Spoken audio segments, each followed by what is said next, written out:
اللہ. حضرت فرمانے لگے اگر تم باوضو رہو گے اور تقوی اختیار کرو گے اور تو یہ نیت بھی کر لیا کرو اے اللہ اس کا آخرت کا اجر و ثواب بھی عطا فرما اور دنیا میں جو اس کا نفع ہے رزق کی تنگی سے نجات اللہ مجھے وہ بھی نصیب فرما. تو حدیث میں آتا ہے کہ جو خاص خاص آثار ہیں اعمال صالحہ کے جن کا ظہور دنیا میں ہوتا ہے عمل کرتے ہوئے اس کا بھی دھیان رکھا جائے تاکہ پھر اس کا ظہور ہو.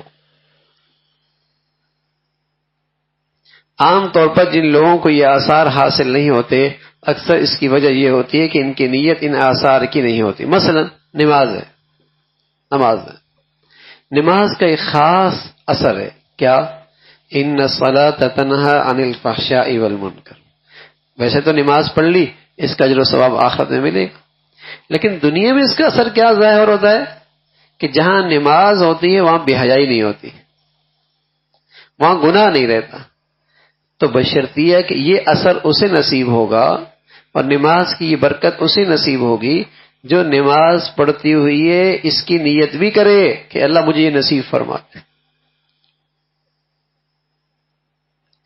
اللہ مجھے بے حیائی سے دور کر دے اللہ مجھے گناہ سے دور کر. اگر یہ نیت کرے گا پھر دیکھیے نماز کا یہ اثر ظاہر ہوتا ہے نہیں ہوتا پھر یہ ظاہر ہوگا.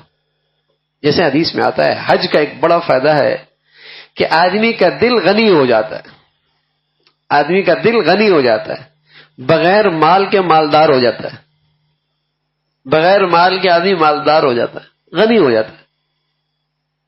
ہاں لیکن یہ حج کا فائدہ تو اصل آخرت کا ثواب ہے لیکن یہ ثمرہ بھی اسے دنیا میں مل جائے شرط یہ کہ نیت بھی کرے کہ اللہ مجھے دل کا غنا چاہیے پھر ملے گا. زکوٰۃ کا اصل فائدہ تو یہ ہے کہ اس سے آخرت بنتی ہے اجر و ثواب ملتا ہے لیکن دنیا میں بھی اس کا ایک اثر ہے حسنوا اموالکم بالزکاۃ زکوٰۃ دینے سے تمہارے مال محفوظ ہو جاتے ہیں. تو زکوٰۃ دیتے ہوئے یہ نیت کر لے کہ اللہ کرے میرا مال محفوظ ہوئے اس کا اثر ظاہر ہوگا. تو اعمال صالحہ کی کچھ خاصیات ایسی ہیں جن کا ظہور دنیا میں ہوتا ہے لیکن وہ ہم مل جائیں تو عمل کرتے ہوئے اس کی نیت بھی ضروری اس کا استحضار بھی ضروری پھر اس کے اثرات ظاہر ہوتے ہیں.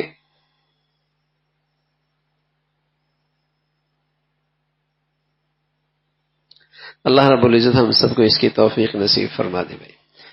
اللہم لک الحمد کلہ ولک الشکر کلہ اللہم لک الحمد کلہ ولک الشکر کلہ